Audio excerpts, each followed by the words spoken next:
How's it going, everybody? Back again with another Pioneer tier list. This week was a little odd. We had special Magic Online 20th anniversary events that led to a lack of prelims in a lot of formats as people were playing these 20th anniversary events. This is one of the smallest weeks of data that we've had in months, especially after last week where we had the NRG, the mock showcase challenge, etc. So unfortunately, there's not a ton of data, not a lot of movement either in the tier list. So we're going to go over them a little bit quickly. But before we jump into that, please be sure to like and subscribe. Only about 30% of you who watch these videos every week are actually subscribed. So please do that for me. It's free and it helps me out. So first, let's dive in to the Fnm Tier. These are the decks that will easily do well at your local store, but aren't very competitive in the context of your upcoming PPTQs, Moto events, or other large challenges. First up, we have Bant Humans, which has started to see some play as a way to try and attack Mono Green Karn.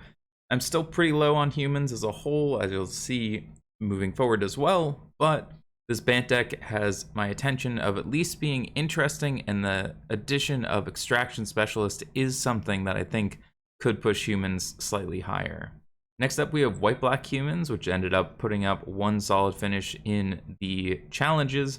Again, I think Extraction Specialist is a powerful card that may be able to give these decks a little bit more staying power, but Humans as a whole still feels one card short to me. Next up, we have Monoblack Devotion. This is a deck that keeps showing up every once in a while. Very good at winning a mid to late game, especially if your opponent isn't interacting and gives you time. A lot of removal, a lot of discard, and then you just finish the game off with Grey Merchant of Asphodel or Peer into the Abyss with Underworld Dreams. Solid deck, not really competitively viable. Next up, we have Boros Heroic.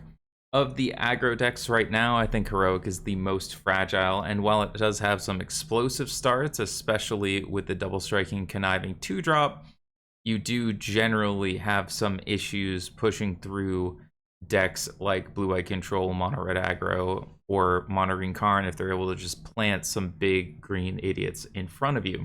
I think a deck that doesn't get mentioned right now that is in a similar boat to Heroic is Auras, where people can reasonably interact with you. A lot of the decks will be able to stop your game plan, and if you're not able to get off the ground immediately, you run into some problems as you also can't go over the top. Last up in Fnm Tier, we have Bant Spirits. I think this is the weakest of the Spirits variants. I think usually there's not a ton of gap between Blue-White Spirits and Bant Spirits. It usually has to do with the effectiveness of Spell Queller, Collected Company. But I think the Blue-White Spirits decks that we've seen this week have done just enough to differentiate themselves, whereas Bant Spirits is still in that spot of not being low enough to the ground to really favorably fight some of the top decks. Next up, we have the D tier. These are your next step up, but still not decks I would recommend for competitive events. They are generally a little bit more either well built, complete, or have a game plan against more important matchups that give them that step up. First up, we have Jund Sacrifice.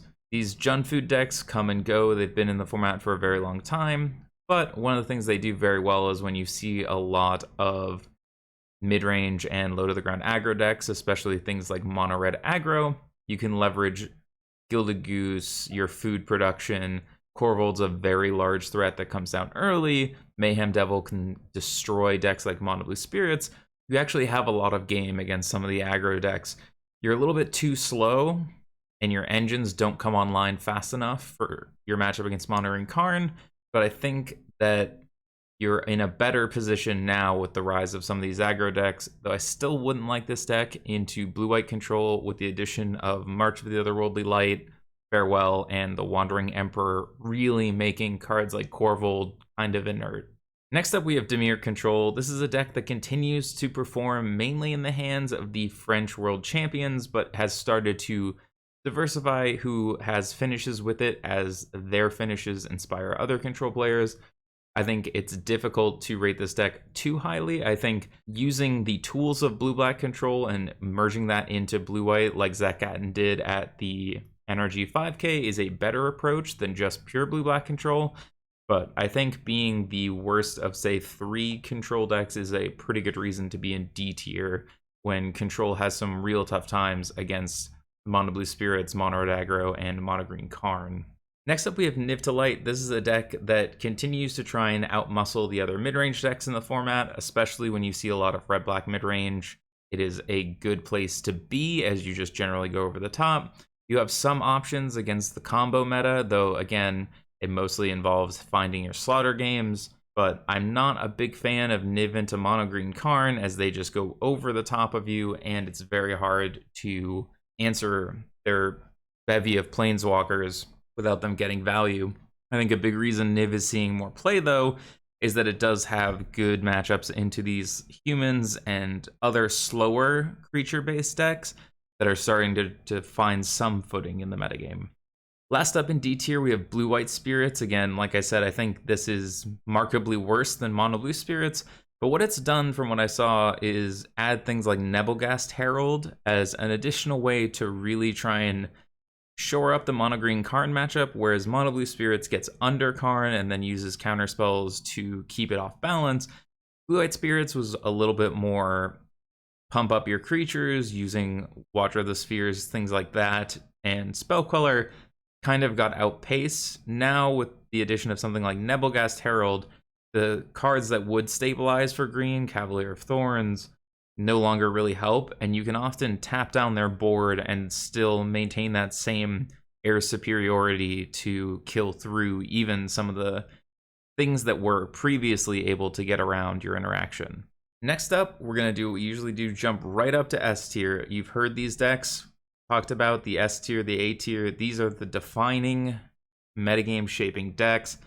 S tier once again stands alone as Mono Green Karn with 8 top finishes, 7 of them being top 8s or top 16s in the 2 challenges. To me, this deck continues to be the undisputed best deck in Pioneer. The way you have to look at this deck in the context of the metagame is that Blue-White Control gets pushed down because it has a bad Mono Green Karn matchup. Red-Black midrange struggles into Mono Green Karn. That's why it falls. We see these creature-based decks that can't get under Mono Green fall all the way down to D or Fnm tier, and the decks that rise are the decks that are able to take advantage of their low mana cost and the ability to keep Mono Green off its game plan. I think Mono Green Karn is a full head and shoulders above the rest of the metagame right now. There are some matchups like Mono Blue Spirits that are tough. With the addition of Skylasher, you give yourself some outs to make it better. But even still, it feels like unless we see a Winota-esque reaction to Mono Green Karn, I can't see this deck falling below S or A tier for the foreseeable future. It's much like how Izzet Phoenix was for months on end. This is the deck you should be playing. If you're not playing this, you should have a defined and fully developed plan on how to beat this deck. Next up, we have the A tier. These 2 decks are the primary targets of the metagame to attack Karn right now. Generally speaking, they tend to both punish slower decks or decks that can get off to some stumbling starts. In Mono Blue Spirits, getting low to the ground underneath with your flash threats followed up by counter spells. This deck is very good at keeping any deck that plays cards with mana value 4 or greater off tempo and being able to make it so that when you need a key spell to resolve, it can't, and then all of a sudden you've just been buried by 1 and 2 drops.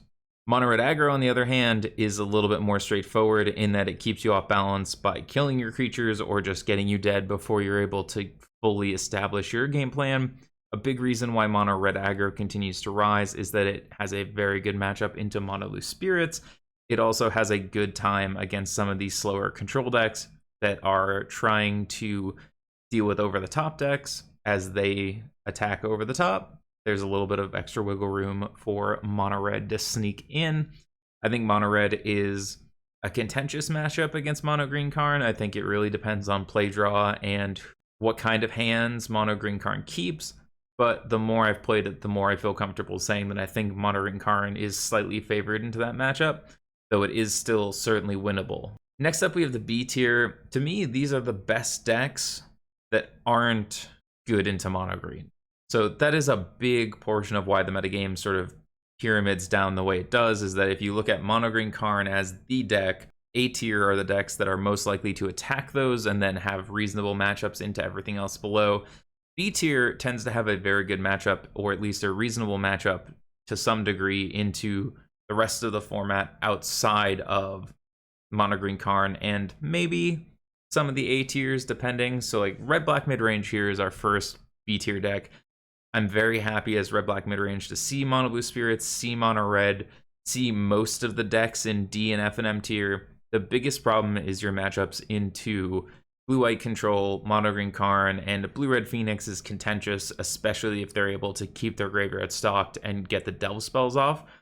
Red-black midrange to me is the gatekeeper between decks that I would expect to be in top 8 and decks that I would expect to be in top 16.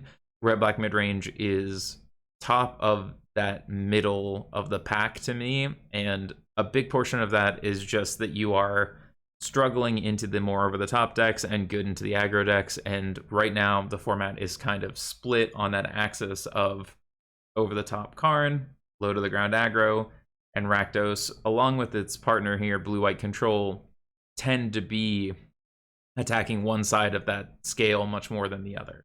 As I said, blue-white control is the other B-tier deck. Though it does struggle a little bit more into the A-tier decks of Mono Blue Spirits and Monoraid Aggro, it has a much more convincing matchup into everything below it, especially the C-tier deck, and you have a strong matchup into Red-Black Midrange.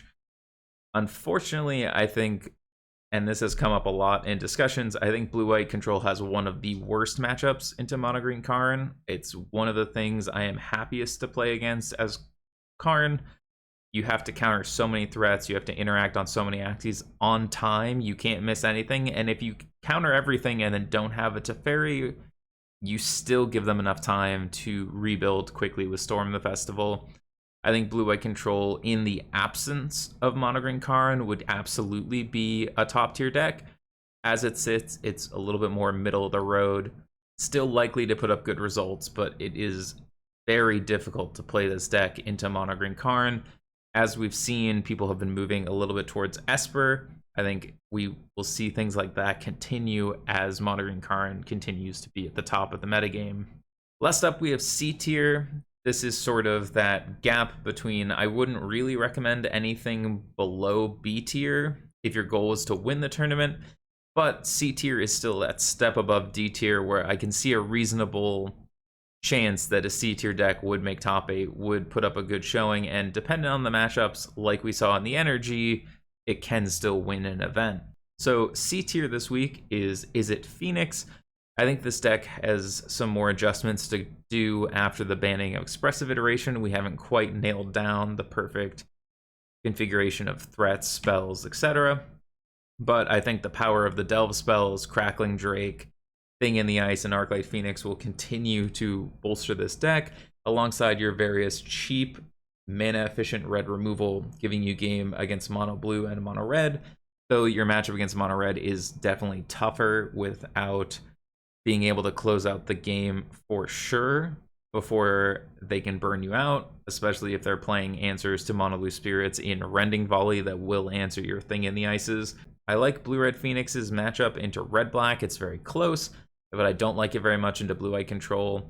And again, into Mono Green Karn, I think you have to customize it to leverage your Aether Gust and your Crackling Drakes to fly over in the key turns before they can resolve their bigger spells. Izzet Phoenix will continue to be a presence in the metagame, but I think it sits firmly in that middle ground where one meta shift could knock it down to D tier or up to B tier, and I wouldn't be surprised.